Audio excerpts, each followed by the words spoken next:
SER Podcast. Hola, soy Javier del Pino y aunque suelo presentar un programa de radio en La Ciencia, aprovecho para ser un oyente más y aprender de las conversaciones que Javier Sampedro y Pere Estupiñán mantienen con expertos y con investigadores. A ver qué nos cuentan en esta ocasión. Atentos.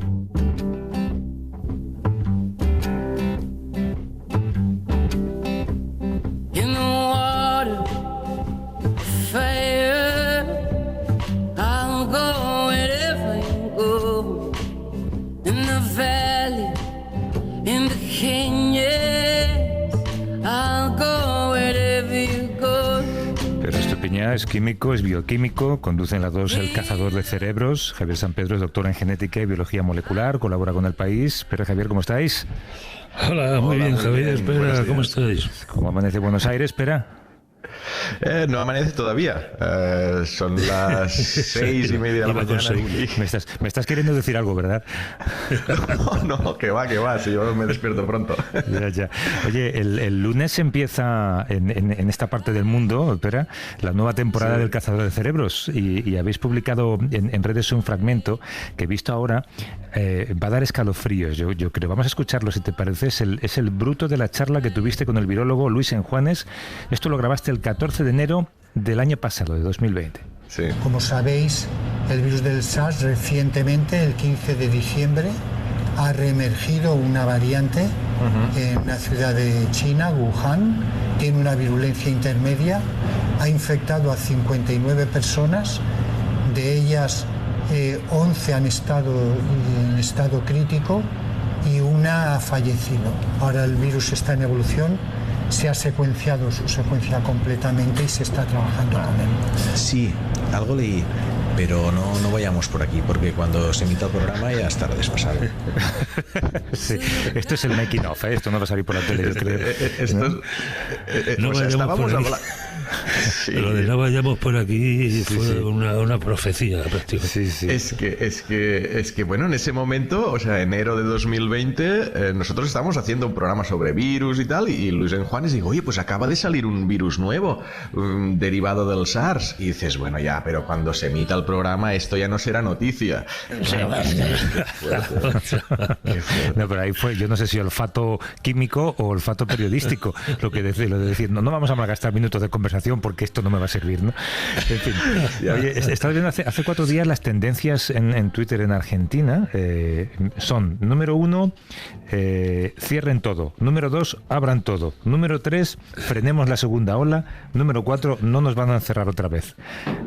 Argentina, un país dividido, podemos decir, ¿eh? Sí. No, esto es, o sea, está polarizado. Y no sé, al final es un fenómeno global esto de la polarización. No sé hasta si las redes realmente contribuyen a esto, porque es que lo ves como tendencias. O sea, número 1, cierren todo. Número 2, abran todo. Es que es un reflejo un poco de... Pero no, ahora hay una cierta preocupación, ¿eh? Porque los números... Tú vas por la calle y parece que todo esté normal, parece que esté bien, todavía hace bueno, los bares abiertos, pero los números van creciendo.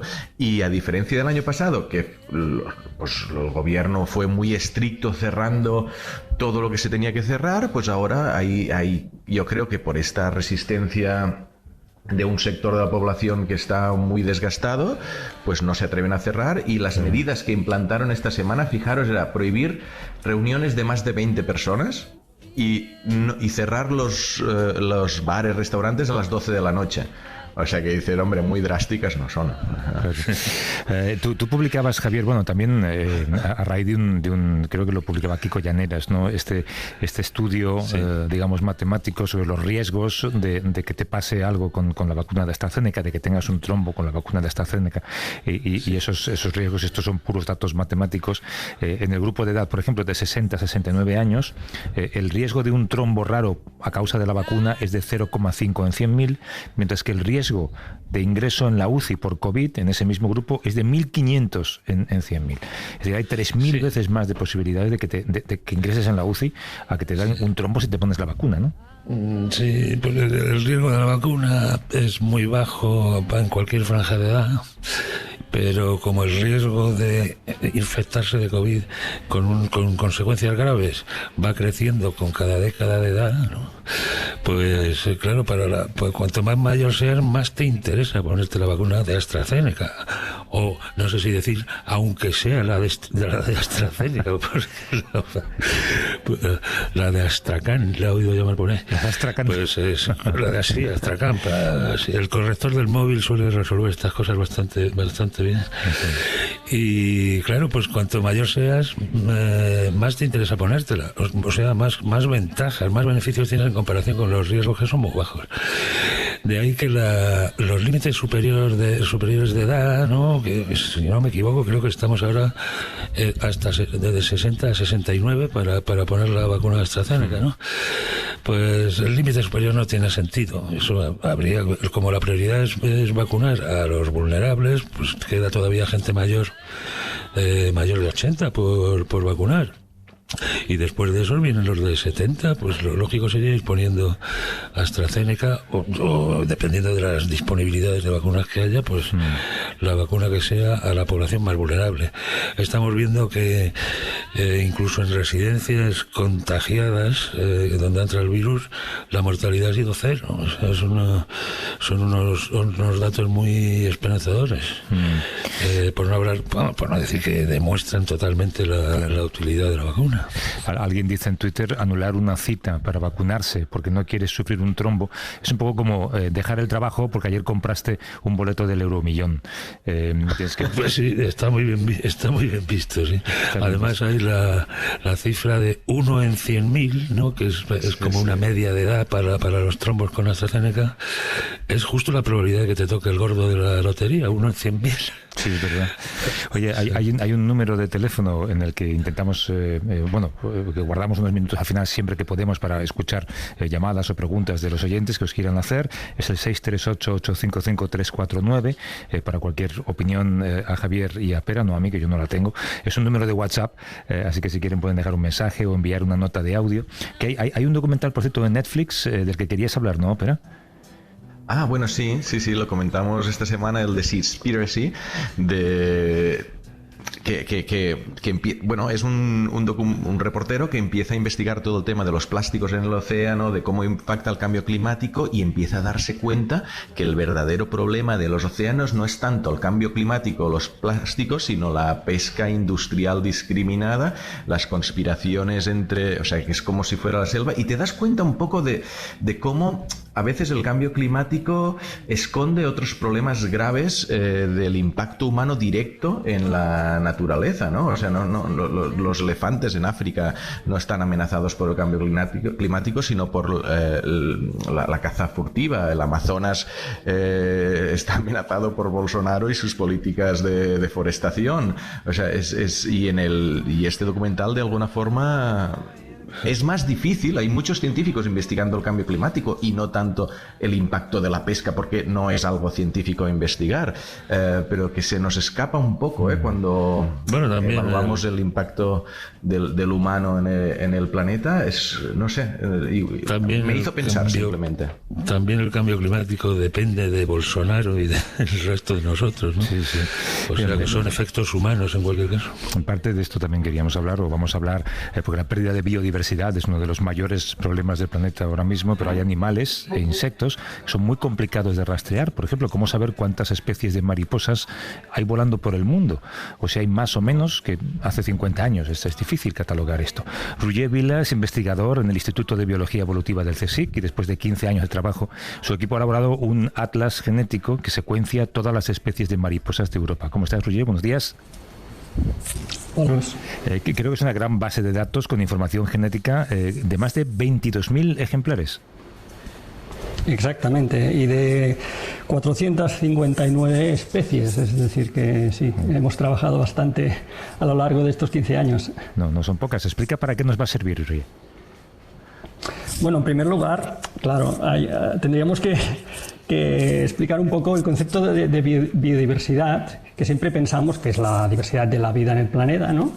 Siempre pensamos en el número de especies, pero en realidad este concepto abarca desde la variabilidad de ecosistemas hasta la diversidad entre poblaciones e individuos dentro de las especies, ¿no? Es lo que técnicamente se llama la diversidad genética. Entonces, conocemos bastante bien los ecosistemas y que existen, las especies también bastante bien, aunque nos queda mucho por conocer. Y cuando ya hablamos de la diversidad genética dentro de las especies, pues hablamos ya de casi un misterio. Sí que hay bastantes estudios con algunas especies concretas, como humanos, o como otros mamíferos o pájaros, pero con insectos en concreto conocemos poquito. Entonces nosotros decidimos intentar atajar este problema y lanzamos un proyecto para tener una visión general de toda Europa de la diversidad genética de las mariposas. Esto, claro, nos ayuda, ahora que lo tenemos, es un recurso que está disponible a todos los investigadores, se ha hecho público y va a ayudar mucho, básicamente, a investigar, pero también mucho a conservar, porque como bien decías, las mariposas y los insectos en general y los invertebrados pues están desapareciendo. La pregunta esta típica que me hace la gente, sobre todo la gente mayor: oye, ¿es verdad, no, que ahora no se ven tantas mariposas? Yo cuando era pequeño, pues completamente cierto. Ahora ya tenemos datos finos y, por ejemplo, a nivel de toda Europa, las mariposas en los últimos 30 años han desaparecido en un 40%. En solo 30 años, desde 1990 ahora. ¿Y por qué? Es decir, que realmente están desapareciendo. Pero... ¿Y por qué? ¿Cuál es la principal causa de que desaparezcan? Los pesticidas. Mira, sí, los pesticidas es un gran problema.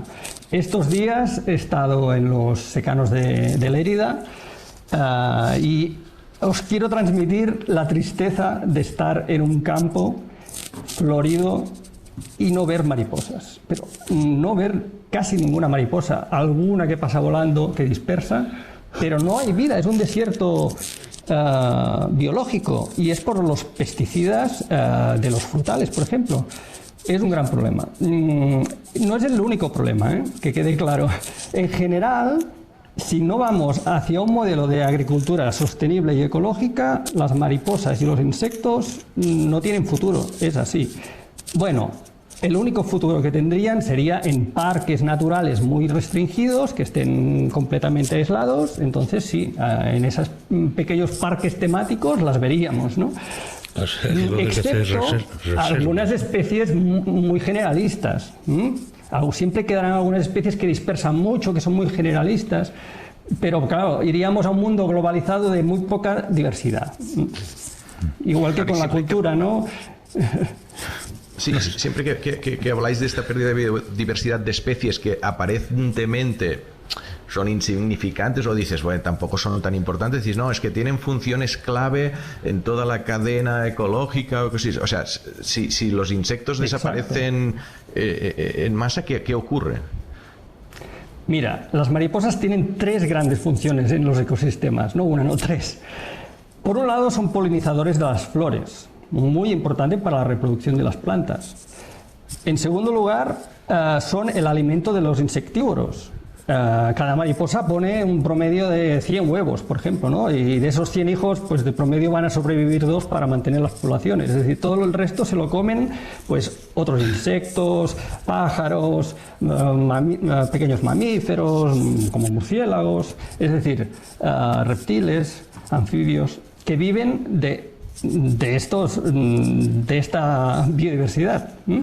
Y la tercera función es que cuando son orugas son máquinas de comer y comen plantas principalmente. Entonces son herbívoros, es una masa de herbívoros enorme. Es decir, superan a cualquier... Nosotros cuando pensamos en herbívoros podemos pensar en una vaca pastando, pues la comunidad de orugas se come mucho más que una vaca en el mismo espacio. Porque una oruga, desde que nace en pocas semanas, multiplica su tamaño 1000 veces. Y es como si un bebé se convirtiera en un bloque de pisos. Es decir, que son máquinas de comer. Y eso mantiene el ecosistema. Mucha gente habrá visto estas procesionarias, ¿no? Que forman largas filas. Suelen estar donde hay pinos. Y realmente, si ves toda la fila de procesionarias, esa realmente te da hasta miedo. Oye, Roger, te quería preguntar. Una de las características más populares, digamos, de las mariposas es su capacidad para variar muy rápido sus patrones de coloración en las alas y de este modo mimetizarse frente a los pájaros insectívoros de los que hablabas antes, ¿no? Esto tendrá su efecto. Por ejemplo, yo recuerdo un estudio con Heliconius, que es un género de mariposas, donde una sola especie variaba mucho más en los patrones de alas que cada patrón de alas entre distintas especies. De manera que, o sea, su capacidad para generar patrones de coloración en las alas totalmente distintos parecía ser muy rápida. Esto en los genomas, en los 22.000 genomas, ¿tendremos datos para abordar esto? ¿Habéis visto algo ya? Pues sí, efectivamente ya hemos descubierto un caso muy curioso que nos hemos dado cuenta que lo que creíamos que era una especie, pues resulta ser una forma de diferente color de otra especie que es azul, y esta en concreto es marrón. Es decir, que todos pensábamos que, claro, esta mariposa marrón no tiene nada que ver con la mariposa azul. Pues resulta, y esto lo hemos visto a través de la genética, que son idénticas. Y ahora lo hemos entendido un poco, y la razón es que en los lugares en que esta mariposa se ha vuelto a marrón, existe otra mariposa del mismo género parecida que también es azul. Entonces las hembras tenían problemas para aparearse, probablemente. Y porque las hembras son las que escogen las mariposas, como en muchas especies, y tienen que escoger bien su pareja que sea de su misma especie. Entonces los machos han cambiado de color para conseguir que sus hembras no se confundan. Interesante. O sea, que es un caso de evolución sexual, ¿no? De selección sexual en este caso. Y además ha sido muy rápido porque su genoma es casi idéntico, y además estos patrones en el espacio de que coincidan con la otra especie seguro que son posglaciales, es decir, estamos hablando de los últimos 10.000 años, que esto en términos evolutivos es nada. Es un pestañeo. Y pensábamos que Tinder era un gran avance en este sentido. Oye, cada especie tiene su lenguaje y su forma de comunicación. En el caso de las mariposas, ¿cómo se relacionan entre ellas? Pues mira, por un lado, como muy bien has dicho, por los colores. Pero aquí hay un matiz importante, y es que las mariposas ven más colores que nosotros. Esto nos cuesta mucho imaginárnoslo, pero su arco iris, por ejemplo, pues tiene más colores que el nuestro. Ven más colores en la parte del ultravioleta. Entonces, por ejemplo, nosotros también a partir de la genética hemos demostrado que lo que creíamos que era una especie, pues en realidad son dos, y además hemos visto que los machos, de nuevo, de una especie pues brillan en el ultravioleta, sus alas, y la otra especie brilla mucho menos. Es decir, que las hembras también pueden distinguirlos de esta manera. Sí, sí. Y eso de las migraciones, que a veces, porque cuando vemos alguna mariposa en el campo parece que esté allí dando un poquito de vueltas, pero luego ves especies, no sé si es algo común, eso que migran de Estados Unidos a México o que cruzan el Sáhara. O sea, sí, te cuento. Conocemos muy bien las migraciones de mamíferos, de pájaros. Las migraciones de insectos conocemos poquísimo, pero lo que estamos descubriendo es que existen migraciones enormes de gran distancia en los insectos también, y en las mariposas en concreto, no todas las especies, por supuesto, pero algunas sí que migran, y cuando decimos migran no queremos decir que dispersan, se vuelan un poquito, sino que hacen migraciones cada año siguiendo el mismo patrón, y a veces entre continentes. Por ejemplo, nosotros hemos descubierto que hay una mariposa que es capaz de atravesar el Sáhara volando cada año, ¿no?